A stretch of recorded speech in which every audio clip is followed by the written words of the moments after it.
You'll never know. Jeff Bezos didn't even love MacKenzie 1% as much as he loves me. I truly hope she can see with her own eyes how much Bezos loves me now. When Jeff Bezos tied the knot with MacKenzie Scott back in 1993, nobody could have guessed the storm they were about to create.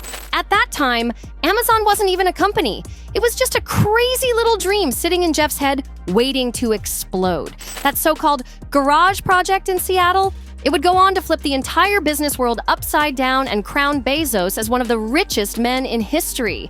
But here's the part most people forget. MacKenzie wasn't just along for the ride, she was the co-pilot. She stood right beside him as Amazon went from a scribbled idea to a global empire. Before there were billions in private rockets, there was just two ambitious dreamers packing their bags, leaving Wall Street behind, and chasing a risky vision no one believed in. They first met at the hedge fund Shaw, and sparks flew fast. Soon after, they took that leap of faith to Seattle, where Jeff's obsession with an online bookstore began to take shape.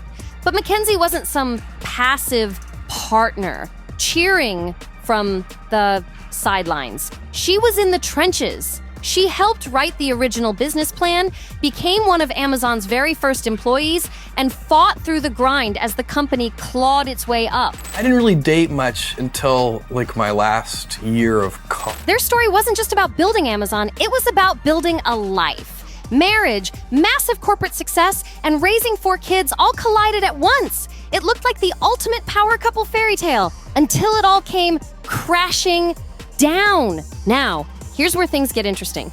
Despite the empire they were building, Jeff and MacKenzie tied the knot without a prenup. That one detail, no prenup, would later make headlines around the world because when they announced their divorce in 2019, after 25 years of marriage, MacKenzie walked away with 4% of Amazon just like that. She became one of the wealthiest women on the planet.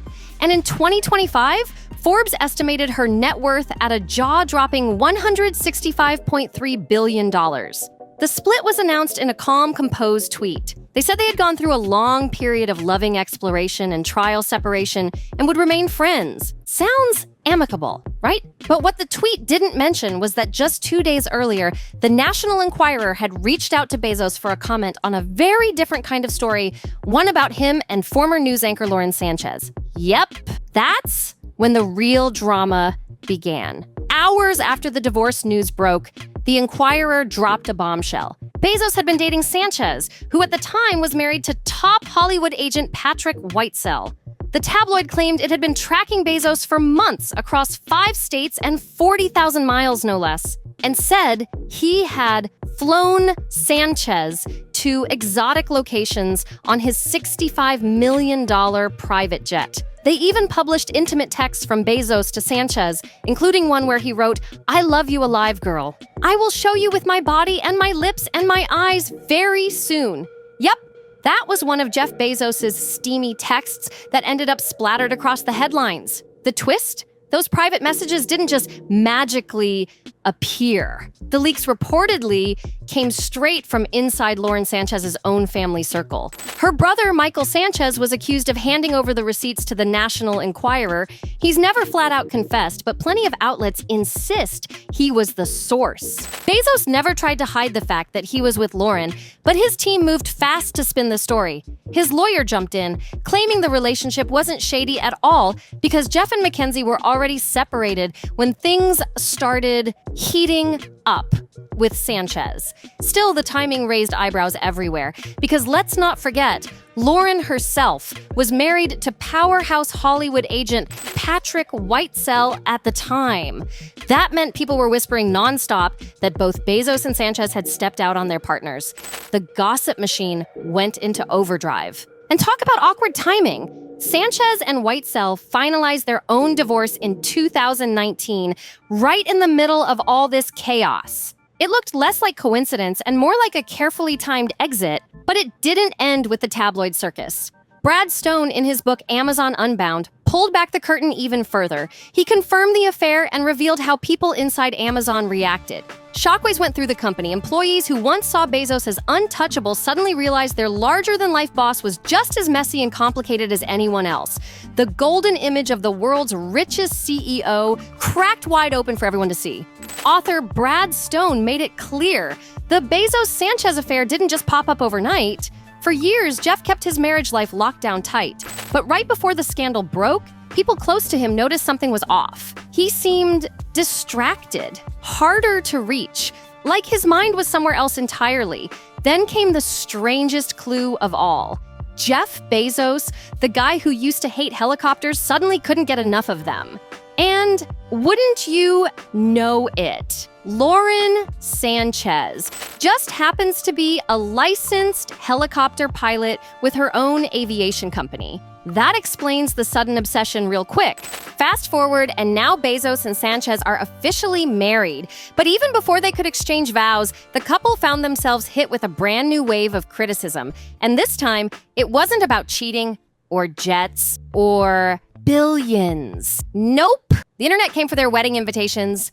Not the guest list, not the location, but the actual design of the invite became a viral laughingstock online. What landed in guests' mailboxes looked less like a billionaire's stationery and more like a middle school art project gone wrong. We're talking butterflies, feathers, birds, and shooting stars, splashed in pink and baby blue, plastered across a basic white background. It was supposed to be whimsical, but to the internet, it was tacky. Social media tore it apart. One user on X, formerly Twitter, roasted it, asking, "Was this made in Microsoft Paint?" Another didn't hold back, calling it flat out atrocious and adding, "Obviously, money can't buy taste." Brutal. The only thing that saved it from total disaster was the note inside. Instead of asking for gifts, Jeff and Lauren announced they'd be making donations on behalf of their guests. Some of the money would go to the UNESCO Venice office to protect the city's culture, and some to ILLA, a group working to restore the Venetian lagoon. A classy gesture for sure, but let's be real, nobody online cared about the good deed when the invite itself looked like clip art chaos. Do you plan to give away the majority of your wealth in your lifetime? Yeah. Despite the internet roasting their tacky wedding invite, the hype around Jeff Bezos and Lauren Sanchez's big day is through the roof. The main ceremony is reportedly locked in for Friday, June 27th on the stunning island of San Giorgio Maggiore in Venice. At first, people thought the celebration would run from June 24th to the 26th, but new leaks suggest the real action kicks off later that week. If you need a ring bearer, I'm happy to help Oh, out that's here. good. That's good. I was looking for one. That's good. Either way, Venice is the backdrop. And this thing is already shaping up like a billionaire-sized Hollywood premiere. Bezos isn't leaving anything low-key.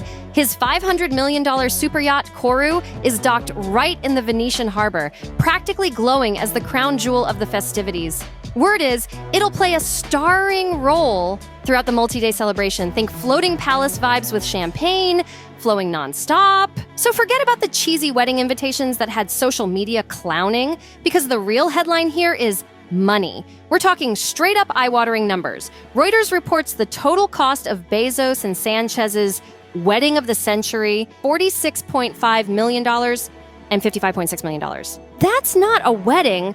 That's a blockbuster movie budget dressed up in white lace and champagne. But here's the twist. The bigger the price tag, the bigger the backlash. Activists have already slammed the event as tone-deaf, and public threats to disrupt the wedding got so intense, the couple had to change their plans last minute. Instead of Venice playing out like a billionaire fairy tale, the whole thing got pushed into a more secure, ultra-private location. It just goes to show, even with all the yachts, jets, and billions in the bank, some things can't be controlled. And trust me, we'll keep breaking down every jaw-dropping twist of this saga, so make sure you hit subscribe to NoFilter, since we drop daily celebrity gossip videos every single day. Like, share, comment, and see you in the next one, right here at NoFilter.